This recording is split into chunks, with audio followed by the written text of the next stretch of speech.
Hello guys, আসসালামু আলাইকুম। কেমন আছেন সবাই? নিশ্চয়ই ভালো। আজকে আমি চলে এলাম আপনাদের জন্য একটা মজাদার চিজ ম্যাঙ্গো মাফিন কেক নিয়ে। এই কেকটা খেতে কিন্তু অনেক মজার। এই কেকগুলো আমার একটা অর্ডারে ছিল, তো ভাবলাম আপনাদের সাথে শেয়ার করি, যেন আপনারা বাসায় খুব ইজিতে বানাতে পারেন।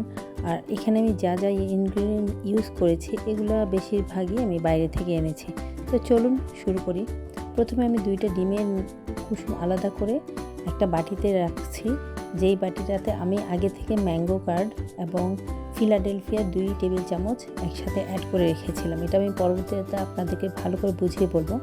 তো ডিমের 2টা সাদা অংশে আমি হাফ কাপ চিনি 3 বারে দিয়ে নিব, যেটা সবাই মোটামুটি জানেন। 3 বারে দেওয়ার উদ্দেশ্য হলো চিনিটা যেন খুব ভালোভাবে গলে যায়, কারণ চিনিটা যদি দানা দানা থেকে যায় তাহলে কেকটা সমস্যা হয়ে যায়, উপরে ফেটে যায় কিংবা হার্ড হয়ে যায়। এই জন্য চিনিটা অনেকেই একসাথেই দিয়ে দেয়, কিন্তু আমি 3 বারেই দিই। আস্তে আস্তে বিট করলে ভালো, আমার কাছে মনে হয় চিনিটা গলে যায়। তারপরে এই তো যখন খুব ভালোভাবে চিনিটা গলে যাবে, অন্যদিকে আমি বাটিতে যে ফিলাডেলফিয়া 2 চামচ এবং ম্যাঙ্গো টার্ট যেটা ওইটা আমি বাইরে থেকে আনিয়েছি, ওইটা 2 টেবিল চামচ একসাথে, ওটার সাথে 2টা ডিমের কুসুম, 3টা একসাথে খুব ভালো করে বিট করে এই সাদা ডিমের ফোমে ঢেলে দিব। ঢেলে খুব হালকা করে বিট করব।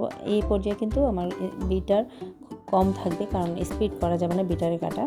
তো একটু মিশিয়ে অন্যদিকে আমি শুকনো যে উপকরণ হাফ কাপ ময়দা এবং হাফ কাপ ময়দা থেকে 1 টেবিল চামচ ময়দা উঠিয়ে তাতে আমি 1 টেবিল চামচ কর্নফ্লাওয়ার অ্যাড করে নেব। তারপর ওইটাও আমি 3 বারেই চালনি দিয়ে চেলে তারপর আস্তে আস্তে মেশাবো। এটা আমি 3 বারেই মিশিয়েছি, একবারে মেশা নাই, কারণ একবারে সবাই অনেকে পারে অনেকে পারে না, আমি 3 বারেই মিশাতে পছন্দ করি। তো এইভাবে দিয়ে তারপরে আমি একটা বেকিং ট্রেতে, যেহেতু এটা আমার অর্ডারে ছিল, এটা এইভাবে সুন্দর একটা কাগজে দিয়ে আমি ওভেনে 180 ডিগ্রি সেলসিয়াসে 30 থেকে 35 মিনিটই হয়ে যায়। তারপরে হয়ে যাওয়ার পরে আমি একটু ঠান্ডা করতে দিব।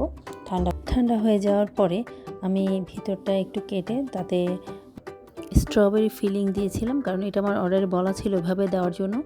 তো আপনারা ম্যাঙ্গো ফিলিং যেটা ওটাও দিতে পারেন, কিন্তু এটা আমার অর্ডারে যেহেতু ওরা ওইভাবেই রেকমেন্ড করেছিল আমাকে ভিতরে যেন স্ট্রবেরি ফিলিংটা দিই। তারপরে দিয়ে আমি উপরে যে ফ্রস্টিং করে দিব, ক্রিম দিয়ে ফ্রস্টিং করে তারপর উপরে একটু ক্যারামেল যেটা ওইটা একটু স্প্রেড করে দিব হালকা করে, এবং উপরে ব্লুবেরি যে চকলেট ওগুলো দিয়ে দিব। এটা আমার রেকমেন্ড করা ছিল, ওই জন্য আমি ওইভাবে সাজিয়ে দিয়েছি।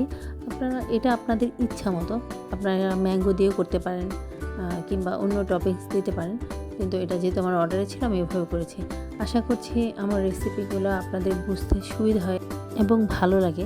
আর যদি ভালো লাগে অবশ্যই আমার সাথে থাকবেন এবং আমাকে সাপোর্ট করবেন। আশা করছি আপনারা অবশ্যই আমাকে সাপোর্ট করবেন এবং আমার জন্য দোয়া করবেন। তো আজকে এই পর্যন্তই। সবাই ভালো থাকেন, সুস্থ থাকেন এবং আমার জন্য দোয়া করেন। বাই।